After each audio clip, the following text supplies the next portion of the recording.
Okay, Jitendra ಅವರೇ ಹೇಳಿ. ನಮಸ್ತೆ ಮೇಡಮ್. ನಮಸ್ತೆ. ಮೇಡಮ್, ಥ್ಯಾಂಕ್ ಯು ಅವಕಾಶಕ್ಕಾಗಿ ಮೇಡಮ್. ಆಕ್ಚುಲಿ ಇಲ್ಲಿ ಯೂಸ್ ಮಾಡಕ್ಕೆ ಶುರು ಮಾಡಿದ್ಮೇಲೆ ತುಂಬಾ ಚೇಂಜಸ್ ಆಗಿದೆ. ಮುಂಚೆ ನಾವೆಲ್ಲ ಬೇರೆ ಕಡೆ ಸ್ಟಡಿ ಮಾಡುವಾಗ ಹೀಲರ್ಸ್ ಗಳಿಗೆ ಇದೊಂದು ಬಿಗ್ ಕ್ವಶನ್ ಆಗಿತ್ತು, ಸೈನ್ಸ್ ನ ಹೆಂಗೆ ಫೇಸ್ ಮಾಡೋದು ಹೀಲರ್ಸ್ ಗಳು ಅಂತ. ಯಾಕೆಂದ್ರೆ ನಾವು ಹೀಲ್ ಮಾಡುವಾಗ ಸೈನ್ಸ್ ಗೊತ್ತಿರೋರು ಅಥವಾ ಡಾಕ್ಟರ್ಸ್ ಗಳು, ಸೈಕಾಲಜಿಸ್ಟ್ ಗಳು ಕ್ವಶನ್ ಮಾಡೋರು ತುಂಬಾ. ಸೊ ನಾವು ಸುಮಾರು ಜನ ನಮ್ಮ ಗುರುಗಳು ಎಲ್ಲ ಹೇಳೋ ಪ್ರಕಾರ ಸೈನ್ಸ್ ಮತ್ತೆ ಸ್ಪಿರಿಚುಯಾಲಿಟಿ ಎರಡು ಬೇರೆ ಬೇರೆನೆ. ಆದ್ರೆ ಎರಡು ರೈಲ್ವೆ ಹಳಿತರ, ಎರಡು ಕೂಡಕ್ಕಾಗಲ್ಲ, ಬಟ್ ಒಂದಕ್ಕೊಂದು ಬಿಟ್ಟಿರಲ್ಲ ಅಂತ ಹೇಳೋರು. ಆದ್ರೆ ಮಾರ್ಕಸ್ ಕಿಮಿ ಏನಿದ್ದಾರೆ, ಅವರು ಸೈನ್ಸ್ ಮತ್ತೆ ಸ್ಪಿರಿಚುಯಾಲಿಟಿ ಎರಡು ಒಂದೇ ಅಂತ ತೋರ್ಸ್ಕೊಟ್ಟಂತ ಮಹಾನ್ ಸಾಧಕರು. ಅದನ್ನ ಎಲ್ರಿಗೂ ತಲುಪಿಸ್ತಿರುವಂತ ನಮ್ಮ ಶಿವಯೋಗಿ ಗುರುಗಳಾಗಿರ್ಬೋದು, ನೀವಾಗಿರ್ಬೋದು, ಅದು ನಿಜವಾಗ್ಲೂ ದೊಡ್ಡ ಕ್ರೆಡಿಟ್. ಅದು ಕ್ರೆಡಿಟ್ ನಿಮಗೆ ಹೋಗ್ಬೇಕು. ಯಾಕಂದ್ರೆ ಇದೊಂದು ಸುಮ್ನೆ ಸಾಧಾರಣವಾದ ಸಾಧನೆ ಅಲ್ಲ. ತುಂಬಾ ಜನಕ್ಕೆ ಈಗ್ಲೂ ಹೀಲರ್ಸ್ ಗಳಿಗೆ ಕ್ವಶನ್ ಮಾಡೋರು ಇದಾರೆ. ಹೀಲರ್ಸ್ ಗಳಿಗೆ ಸ್ವಲ್ಪ ಹೀಯಾಳ್ಸೋರು ಕೂಡ ಇದಾರೆ. ಇದೆಲ್ಲ ಹೇಗ್ ಸಾಧ್ಯ, ಹಾಗೆ ಅಂದ್ರೆ ಎನರ್ಜಿ ಹೀಲಿಂಗ್ ಮಾಡುವಾಗ ನಾವು ಕೈಯಿಂದನೇ ಹೀಲಿಂಗ್, ಮ್ಯಾನ್ಯುಯಲ್ ಹೀಲಿಂಗ್ ಮಾಡ್ತೀವಿ ಅಂತ ಅನ್ನೋರ್ಗೆ ಅದೊಂದು ಸುಮಾರು ಜನ ಆತರ ಹೇಳೋರು ಇದಾರೆ. ಆದ್ರೆ ಅಂತದೊಂದು ದೊಡ್ಡ ಸವಾಲಿಗೆ ತೆರೆ ಎಳೆದಂತದ್ದು ಈ ಹಿಲಿ ಅನ್ನೋ ಡಿವೈಸ್. ಮತ್ತೆ ಮೊನ್ನೆ ತುಮಕೂರಲ್ಲಿ ಒಂದು ಗುರುಪೌರ್ಣಮಿ ದಿವಸ ಒಂದು ಬೆಟ್ಟಕ್ಕೆ ಹೋಗಿದ್ವಿ ಮೇಡಮ್. ಸಿದ್ದರ ಬೆಟ್ಟ ಅಂತ ಹೇಳ್ತಾರೆ, ಅದು ಗೊತ್ತಿರ್ಬೋದು ಸುಮಾರು ಜನಕ್ಕೆ.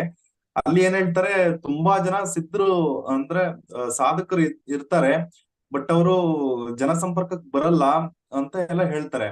ನಾವು ಹೊತ್ತಲ್ಲಿ ಹೋಗಿ ಸ್ವಲ್ಪ ಬೆಟ್ಟಕ್ಕೆ ಹೋಗಿ ಧ್ಯಾನ ಮಾಡಿ, ಆ ಗುರುಗಳು ನಮ್ಗೆ ಬೋಧಿಸಿರುವಂತ ರಾಜಕ್ರಿಯ ಧ್ಯಾನ ಮಾಡಿ ಒಂದು ವಿಷಯನ ಹಾಕಿದ್ವಿ, ನಮ್ಗೆ ಯಾರಾದ್ರೂ ಇಲ್ಲಿರುವಂತ ಸಾಧಕರು ನಮ್ಗೆ ಸಂಪರ್ಕಕ್ಕೆ ಸಿಗ್ಲಿ ಅಂತ ಹೇಳಿ.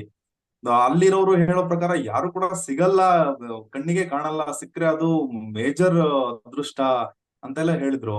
ನಾನೊಂದು ಸಂಕಲ್ಪ ಮಾಡಿ ನೋಡೋಣ ಅಂತ ಅಂದ್ಬಿಟ್ಟು ಇಲ್ಲಿ ಕೈಯಲ್ಲಿ ಇಟ್ಕೊಂಡು ಡಿಜಿಟಲ್ ನ್ಯೂಟ್ರಿಷನ್ ಅಲ್ಲಿ ಸ್ಪಿರಿಚುಯಾಲಿಟಿ ಅಂತ ಇದೆ, ಸೊ ಅದನ್ನ ನೋಡೋಣ ಅಂತ ಟ್ರೈ ಮಾಡಿದೆ.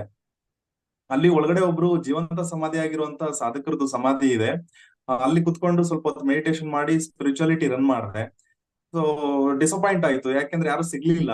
ನೋಡಿದ್ವಿ ಆ ಕಡೆ ಈ ಕಡೆ, ನೋಡಿದ್ವಿ ಗುಹೆ ಇದೆ, ತುಂಬಾ ಒಳಗಡೆ ಹೋಗಿ ಧ್ಯಾನ ಮಾಡ್ಬೇಕು.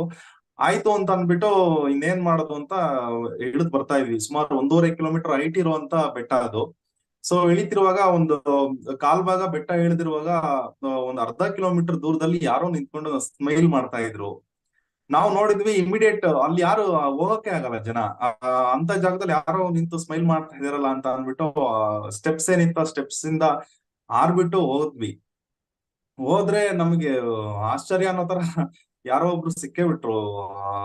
ಅಲ್ಲಿ 25 ವರ್ಷಗಳಿಂದ ಅಲ್ಲೇ ಅದೇ ಬೆಟ್ಟದಲ್ಲಿ ಜನಸಂಪರ್ಕ ಇಲ್ಲದೆ ಸಾಧನೆ ಮಾಡ್ತಿರುವಂತ ಒಬ್ರು ಸಾಧಕರು ಸಿಕ್ಕೇ ಬಿಟ್ರು. ಅವರು ವಾಸ ಮಾಡ್ತಿದ್ದಂತಹ ಗುಹೆ ಒಳಗ್ ಕೇವ್ ಒಳಗಡೆ ಕರ್ಕೊಂಡು ಹೋದ್ರು, ಕೂರ್ಸಿ ನಾವು ಜಾಸ್ತಿ ಮಾತಾಡ್ಲಿಲ್ಲ. ಬಟ್ ವಿಶೇಷ ಏನಪ್ಪಾ ಅಂದ್ರೆ ನಮ್ ಶಿವಯೋಗಿ ಸರ್ ಏನ್ ಹೇಳ್ತಾರೋ ಅದೇ ವಿಷಯಗಳನ್ನ ಹೇಳಿದ್ರು. ಇವ್ರು ಹೇಗ್ ಮಾತಾಡ್ತಾರೋ ಅದೇ ವಿಷಯಗಳನ್ನ ನಮ್ಗೆ ಹೇಳಿದ್ರು. ಆಮೇಲೆ ಅವ್ರು 25 ವರ್ಷ ಅಲ್ಲಿ ಅದೇ ಬೆಟ್ಟದಲ್ಲಿ ಸಾಧನೆ ಮಾಡಿದ್ರು ಸಹ ಯಾರು ಜನಸಂಪರ್ಕಕ್ಕೆ ಸಿಗದೆ ಇರೋರು ನಮ್ಗೆ ಸಿಕ್ಕಿದ್ದು ಒಂದು ಆಶ್ಚರ್ಯ ಆಯ್ತು. ಮತ್ತೆ ಇದು ಸ್ಪಿರಿಚುಯಾಲಿಟಿ ರನ್ ಮಾಡಿದ್ದಕ್ಕೆ ಹೇಗೆ ಅದು ಸಾಧ್ಯತೆ ಆಯ್ತು ಗೊತ್ತಿಲ್ಲ. ಒಟ್ನಲ್ಲಿ ಅದು ಈಗ್ಲೂ ಕೂಡ ಒಂದು ಆಶ್ಚರ್ಯ ಅನ್ನೋ ತರ ಕ್ವಶನ್ ಮಾರ್ಕ್ ಆಗಿ ಉಳಿದಿದೆ. ಮತ್ತೆ ನನ್ಗೆ ಹೆಲ್ತ್ ವೈಸ್ ಅಲ್ಲಿ ಹೇಳ್ಬೇಕು ಅಂತಂದ್ರೆ, ನನ್ಗೆ ಗಂಟ್ಲು ನೋವು ಅನ್ನೋದೊಂದು ತುಂಬಾ ದೊಡ್ಡ ಪ್ರಾಬ್ಲಮ್. ಮುಂಚೆ ಎಲ್ಲ ಸ್ಕೂಲ್ಗಳಲ್ಲಿ ಓದ್ತಿರುವಾಗ ವಾರಕ್ಕೆ 3 ದಿನ ಹಾಸ್ಪಿಟಲೈಸ್ಡ್ ಆಗ್ತಿದ್ದೆ ನಾನು. ಅಷ್ಟು ಪ್ರಾಬ್ಲಮ್ ಇರ್ತಿತ್ತು, ಈಗ್ಲೂ ಸಹ ಹಂಗೆ ಇರ್ತಿತ್ತು. ಆದ್ರೆ ಇಲಿಯಲ್ಲಿ ಫಸ್ಟ್ ಟೈಮ್ ನಾನು ಹಾಸ್ಪಿಟಲ್ಗೆ ಹೋಗದೆ ಆ ಗಂಟ್ಲು ನೋವು ಅನ್ನೋದನ್ನ ಟಾನ್ಸಿಲ್ ಅನ್ನೋಂತ ಆಪ್ಷನ್ ರನ್ ಮಾಡಿ ಕ್ಲಿಯರ್ ಮಾಡ್ಕೊಂಡೆ. ಸೊ ಅಂತದೊಂದು ಮೇಜರ್ ಚೇಂಜಸ್ ಆಯ್ತು ನನಗೆ. ಮತ್ತೆ ಬೆಂಗಳೂರಲ್ಲಿ ಒಬ್ರು ಗೌರ್ಮೆಂಟ್ ಎಂಪ್ಲಾಯ್ ಇದ್ರು. ಅವರು ಹಿಂಗೆ ಡಿಸಪಾಯಿಂಟ್ ಆಗಿ ಏನೋ ಡಿಸ್ಟರ್ಬ್ ಆಗಿ ಜಾಬ್ ನ ಬಿಟ್ಟಿದ್ರು. ಮೀನ್ಸ್ ಹೋಗ್ತಿರ್ಲಿಲ್ಲ, ಏನು ಇನ್ಫಾರ್ಮ್ ಮಾಡದೆ ಸುಮ್ನೆ ಮನೇಲಿ ಇರ್ತಿದ್ರು. ಅವ್ರ ಮನೇಲಿ ಸ್ವಲ್ಪ ಜಗಳ ಆಗಿ ಏನೇನೋ ಆಗಿ, ಮತ್ತೆ ಗೌರ್ಮೆಂಟ್ ಇಂದ ನೋಟಿಸ್ ಕೂಡ ಬಂತು, ಕೆಲ್ಸಕ್ಕೆ ಬರ್ತಿಲ್ಲ, ಫೈನಲ್ ನೋಟಿಸ್ ಇದು ಬರ್ಲಿಲ್ಲ ಅಂತ ಅಂದ್ರೆ ವಜಾ ಮಾಡ್ಬೇಕಾಗುತ್ತೆ ಹಾಗೆ ಹೀಗೆ ಅಂತೆಲ್ಲ.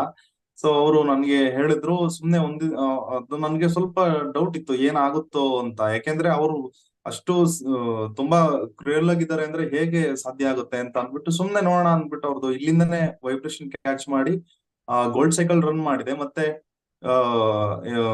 ಜಾಬ್ ಪ್ರೋಗ್ರಾಮ್ ರನ್ ಮಾಡಿದೆ. ವೆರಿ ನೆಕ್ಸ್ಟ್ ಡೇನೆ ಅವರು ಜಾಬ್ಗೆ ಹೋಗಿ ಜಾಯ್ನ್ ಆದ್ರಂತೆ. ಸೊ ಅಂತದೊಂದು ಮೇಜರ್ ಚೇಂಜ್ ಆಯ್ತು. ಇದನ್ನೆಲ್ಲ ನೋಡಿದಾಗ ಏನಪ್ಪಾ ಈ ತರದೆಲ್ಲ ಇದೆಯಾ ಅನ್ನೋ ತರ ಯಾವ್ದೋ ಕಥೆಗಳು ಕೇಳ್ತಿದ್ವಿ ಹಿಂದೆ. ಯಾವ್ದೋ ಋಷಿ ಮುನಿಗಳು ತತಸ್ತು ಅಂದ್ಬಿಟ್ರೆ ಏನೋ ಚೇಂಜಸ್ ಆಗ್ಬಿಡ್ತು, ಏನೋ ಕೈಗೆ ಬಂದ್ಬಿಡ್ತು ಅನ್ನೋ ತರ ಕೇಳದ್ ಕಥೆಗಳಾಗೆ ಇದು ವಾಸ್ತವ ರೀತಿಯಲ್ಲಿ ಸೃಷ್ಟಿ ಆಗ್ತಿರೋದು ನಿಜವಾಗ್ಲೂ ಖುಷಿ. ಮತ್ತೆ ನಮ್ಮಂತ ಮಿಡಲ್ ಕ್ಲಾಸ್ ಪೀಪಲ್ಸ್ಗೆ ಅರ್ನಿಂಗ್ಸ್ ಅನ್ನೋದು ಒಂದು ದೊಡ್ಡ ಪ್ರಾಬ್ಲಮ್ ಆಗಿತ್ತು. ಬಟ್ ಹೀಲಿ ಯೂಸ್ ಮಾಡಕ್ ಶುರು ಮಾಡಿದ್ಮೇಲೆ ಲ್ಯಾಕ್ಸ್ ಅನ್ನೋದು ನೋಡಿರೋದು ಫಸ್ಟ್ ಟೈಮ್.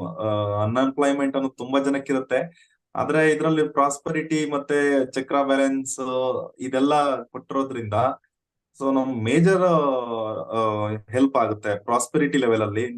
ನಾವು ಕೂಡ ಲಕ್ಷ ಅನ್ನೋದನ್ನ ನೋಡ್ಬೋದು, ಲ್ಯಾಕ್ಸ್ ಅನ್ನೋದು ನೋಡ್ಬೋದು ಅನ್ನೋದೊಂದು ತುಂಬಾ ಹೆಲ್ಪ್ ಆಗುತ್ತೆ. ಮತ್ತೆ ಕೋಚಿಂಗ್ ಅನಾಲಿಸಿಸ್ ಒಂದು ಮೇಜರ್ ಏನಪ್ಪಾ ಅಂತಂದ್ರೆ, ನಾವು ಮ್ಯಾನ್ಯುಯಲ್ ಆಗಿ ಮ್ಯಾನಿಫೆಸ್ಟೇಷನ್ ಮಾಡ್ತೀವಿ ಅಂತಂದ್ರೆ ಈಗ ಹಣಕ್ಕೆ ನಾವು ಮ್ಯಾನಿಫೆಸ್ಟ್ ಮಾಡ್ತೀವಿ ಅಂದಿದ್ರೆ ಅದಕ್ಕೆ ಬೇರೆದೆಲ್ಲ ಬ್ಲಾಕೇಜಸ್ ಇರುತ್ತೆ, ಅಡ್ಡಿ ಮಾಡ್ತಾರೆ. ಎಮೋಷನಲ್ ಬ್ಲಾಕೇಜಸ್ ಅಡ್ಡಿ ಮಾಡುತ್ತೆ, ಈ ತರ ಫ್ಯಾಮಿಲಿ ಇಶ್ಯೂಸ್ ಅಡ್ಡಿ ಮಾಡ್ತಾರೆ. ನಾವು ಕೆಲಸ ಮಾಡ್ಬೇಕು ಅಂತಂದ್ರೆ ಅದು ಪೂರಕವಾದ ವಾತಾವರಣ ಮೊದಲು ಸೃಷ್ಟಿ ಆಗ್ಬೇಕು. ಫ್ಯಾಮಿಲಿ ಸಪೋರ್ಟ್ ಮಾಡಬೇಕು, ಮೈಂಡ್ ಸೆಟ್ ಸಪೋರ್ಟ್ ಮಾಡಬೇಕು, ಸ್ಪಿರಿಚುಯಾಲಿಟಿ ಸಪೋರ್ಟ್ ಮಾಡಬೇಕು. ಸೊ ಅದನ್ನು ಕೂಡ ಕೋಚಿಂಗ್ ಅನಾಲಿಸಿಸ್ ಅಲ್ಲಿ ಇದು ಹೇಳೋದ್ರಿಂದ ನಾವು ಈಸಿಯಾಗಿ ಅದನ್ನ ಒಂದು ಕ್ಲಿಕ್ ಅಲ್ಲಿ ನಾವು ಮ್ಯಾನೇಜ್ ಮಾಡ್ಬೋದು. ಅಂತದೊಂದು ವಿಶಿಷ್ಟವಾದ ಆಪ್ಷನ್ಸ್ ನನ್ನ ಈ ಡಿವೈಸ್ ಅಲ್ಲಿ ಇಟ್ಟಿದ್ದಾರೆ. ಏನ್ ಹೇಳ್ಬೇಕು, ಕೆಲವು ಸರಿ ಏನ್ ಹೇಳ್ಬೇಕು ಅಂತ ಗೊತ್ತೇ ಆಗೋದಿಲ್ಲ ಮೇಡಮ್. ಕೆಲವ್ರು ಫೋನ್ ಮಾಡಿ, ಸರ್ ನೆನ್ನೆ ಅದೊಂದು ಪ್ರೋಗ್ರಾಮ್ ರನ್ ಮಾಡಿದ್ರಲ್ಲ ಅಂತ ರನ್ ಮಾಡಿ ಸರ್ ಇವತ್ತು ಅಂತ ಕೇಳ್ತಾರೆ. ಸುಮಾರು ಒಂದು 4-5 ಜನ ನನಗೆ ಆತರ ಕೇಳಿದ್ದಾರೆ. ಯಾಕಂದ್ರೆ ಅದ್ ರನ್ ಮಾಡಿದಾಗ ಅವ್ರಿಗೆ ಏನೋ ಸ್ವಲ್ಪ ಸಮ್ ಪಾಸಿಟಿವ್ ವೈಬ್ಸ್ ಅವ್ರಿಗೆ ಸಿಕ್ಕಿರುತ್ತೆ. ಸೊ ಅಂತದೊಂದು ಸಹಾಯ ಮಾಡ್ಲಿಕ್ಕೆ ನಾವು ಮೀಡಿಯಾ ಆಗಿದೀವಲ್ಲ ಅನ್ನೋದು ಗ್ರೇಟ್ ವಿಚಾರ. ಇಂಥದ್ದೊಂದು ಡಿವೈಸ್ಗೆ, ಡಿವೈನ್ ಎನರ್ಜಿಗೆ ನಾವು ಮೀಡಿಯಾ ಆಗಿ ಬಳಕೆ ಆಗ್ತಿದೀವಲ್ಲ ಅನ್ನೋದೊಂದು ಗ್ರೇಟ್ ವಿಚಾರ ಮೇಡಮ್. ಅಗೈನ್ ನಮ್ಮ ಶಿವಯೋಗಿ ಸರ್. ಆಮೇಲೆ ಇನ್ನೊಂದು ಮೇಜರ್ ಆಗಿ ಹೇಳ್ಬೇಕು ಅಂದ್ರೆ, ನಾನು ಇದೇ ಫೀಲ್ಡ್ ಅಲ್ಲಿ ಕಂಟಿನ್ಯೂ ಮಾಡಬೇಕು ಅನ್ನೋ ಧೈರ್ಯ ಬಂದಿದ್ದು ಇಲ್ಲಿ ಬಂದ್ಮೇಲೆ, ಜೊತೆಲಿ ಆಫೀಸ್ ಮಾಡಕ್ಕೂ ರೆಡಿ ಆಗ್ತಾ ಇದ್ದೀನಿ. So thank you, thank you, thank you. Thank you Jitendra ಅವರೇ. ನಿಮ್ಮ ಟೆಸ್ಟಿಮೋನಿಯನ್ನ ಕೇಳಿ